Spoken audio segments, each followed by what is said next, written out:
Lawmakers in New Hampshire have proposed a bill banning teachers from teaching American history because some white people have their feelings hurt every time they hear about this country's past with things like slavery and, certain previous provisions in our Constitution that weren't so friendly to African Americans. And so what they want to do is prevent teaching history through an accurate lens, like so many other states, by the way, have already done. Now, there's an insane video involved in this story that I do not want you to miss. So please stick around until we at least get to that. But first, I gotta give you some context. So first off, the people pushing for this bill are outright questioning the loyalty of teachers to the United States if they want to teach accurate US history. Lawmakers clashed this year over the issue of how teachers talk about race and racism in the classroom. Next year, they'll debate a bill titled "An Act Relative to Teachers' Loyalty." That sounds good. An update of an obscure Cold War era law that bans educators from advocating for communism in schools. They're making the comparisons to that period a little bit on the nose, perhaps? On the nose, yes. So if you teach accurate US history as an educator, you will be blacklisted. This proposed legislation comes after you and questions your loyalty to the United States. Now, the updated version says this: no teacher shall advocate any doctrine or theory promoting a negative account or representation of the founding and history of the United States of America in New Hampshire public schools, which does not include the worldwide context of now outdated and discouraged practices. Such prohibition includes, but is not limited to, teaching that the United States was founded on racism. Now, Republican Erica Leon, who is a co-sponsor of this bill, was just asked about specific instances in the curriculum. Like, how do you teach certain things without going against what this proposed legislation entails? And get a load of how she handled the question. If this became law, what would be the appropriate way for a teacher to address something like the 3/5 compromise in the Constitution, which basically invalidated the humanity of enslaved people who were black in America? I mean, that's a racist aspect of America's founding. Is that run afoul somehow to bring this up in the classroom? Well, when you're bringing this up in the classroom, you should go back to some of the historical documents. The 3/5 compromise actually made it so that the slaveholding South didn't have more of a voice in Congress. They actually were worried that if for representation they counted each slave as a whole vote and a whole voter, that then there might be more slavery throughout the country, and that it would be unequal. It would be unequal because a viewpoint that was on its way out would be overrepresented. So the idea of saying that somebody is less than a human is abhorrent. It's terrible. It's something that we shouldn't do.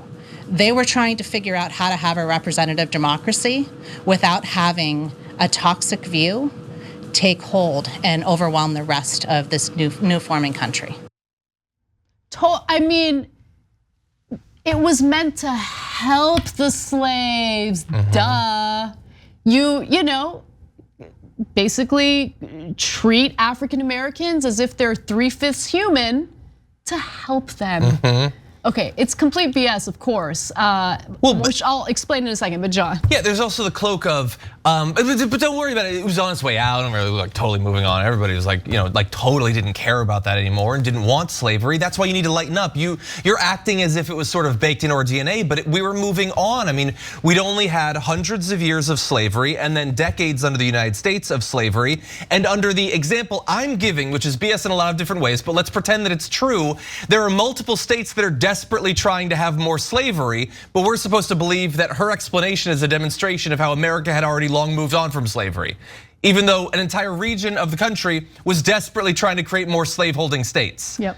So those people held power in multiple states and would use it to create more slavery, but there was nothing systemic about it, nothing baked into the systems of government. She doesn't understand what she's talking about, but even if it was an honest reflection of what was going on, it proves the opposite of what she's trying to demonstrate. All right, so let's do something super naughty. You wanna do something naughty? What?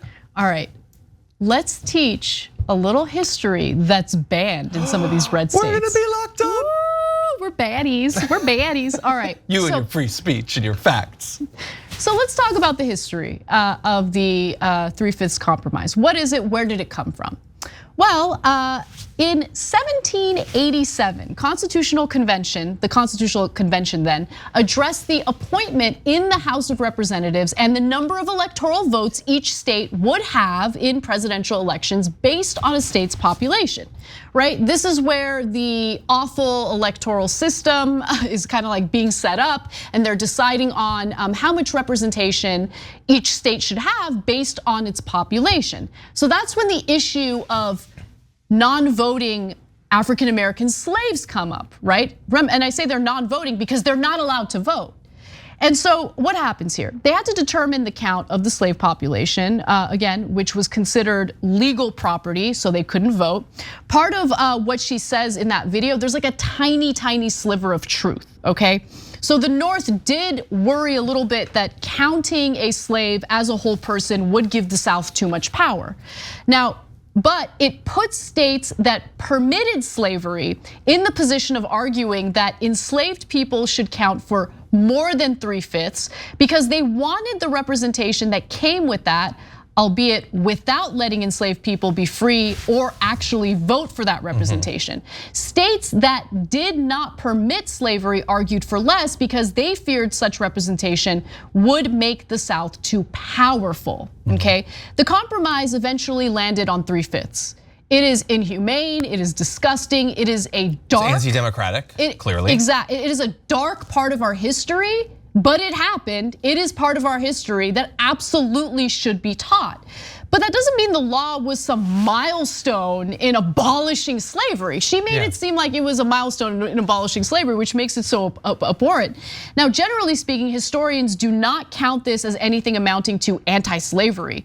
Indeed, the historian Sawton Lind wrote that the compromise sanctioned slavery more decidedly than any previous action at a national level, because while not technically codifying slavery into law, it acknowledged the difference between the free people and other persons. And by the way, the founders of the Constitution, like they knew how terrible slavery really was. Many of them had slaves themselves. So they didn't want to use the word slave in the Constitution. Instead, they would use other wording like other people, right? I'm sure that right-wingers don't want to learn that part of history either, but it's true. And regardless, the institution continued for decades and decades and decades, and we had to have a war to stop it. So you cannot teach that and pretend this had nothing to do with American government or society or our economy. There was nothing structural or foundational or systemic about it. You cannot actually teach American history if that is the case. And I would argue that if this is how you want history to be taught, you may think that what you're doing is turning against people who are disloyal to America, but you by definition cannot be loyal to America if the America you want to teach about literally never existed. You're loyal to a ghost, to a figment of your imagination. It never existed in the real world. Now, there's a second part of her interaction during this interview. I want to make sure you don't miss it, so let's watch. It was rational, but it was also racist, though, right? I mean, it's not a good thing to do. If you look at it, it was all slaves. So when you had indentured slaves that were coming over from Ireland, they also counted as 3/5. My family, the Indians, I'm part Cherokee, we were also counted as 3/5 within that. So it wasn't good, but when you look at what else was happening in the world at the time, you didn't have representative democracies. That had everything. Oh, you're part Cherokee. That had everything. Maybe she is. Maybe. John. I've heard people say that before. Anyway, yeah, no, like the whole thing is nonsense. And even if in her example, some people were against it, and we should really grade on a curve. We should grade for the most racially liberal or whatever. They still try to do this, by the way. Mitch McConnell will go on the Senate floor and say, how could you say America's a racist country? We elected a black president. First of all, don't say we, because you had no part in that. You always are the ones standing against the things you will later use as proof that racism doesn't exist. And you do not evaluate a country that is a mixture of good and bad things just by whatever the best part is. If you have a bowl and you put pudding in it and poop in it, it's not, let's be optimistic, it's pudding. You're not eating it either way. And that's basically racially how America has been for its entire history. Yeah, some people are good, but we gotta teach about the poop too. Just a few fact checks. I should be a history teacher. I think we can all agree. You should be a history teacher. You're very passionate. It's very good. Let's also continue on with our history lesson because she said a lot of things in that answer that were incorrect. She later apologized for her errors, but wants to move forward with the legislation because of course she does. So first of all, the text of the law made it very clear that indentured servants were not to be counted as whole people. Okay, also Native Americans weren't counted at all. So let's be clear about that. Why in her example is racism against Native people? Well, let's just, I mean, it wasn't just black. I mean, it was also, yeah, that's also racism. That's yet more racism that you're describing. Article 1, Section 2 of the US Constitution, by the way, states representatives and direct taxes shall be appointed among the several states which may be included within this union according to their respective numbers, which shall be determined by adding to the whole number of free persons, including those bound to service for a term of years and excluding Indians not taxed 3/5 of all other persons. That's what it said. Sounds progressive to me. Sounds super progressive. But don't teach about that. Don't teach about that. So in the end, because of backlash, she ended up apologizing, but wants to move forward with pushing for this bill. She says, thanks to all that pointed out my errors. That is how we learn. HB 1255 will not stop discussion in the classroom. It prevents a teacher from advocating one viewpoint. Teach how to think, not what to think. That is literally what they are doing. Teachers have always been able to discuss things. You're questioning the loyalty of teachers to America just by the very nature of them doing their jobs appropriately and accurately. Yeah.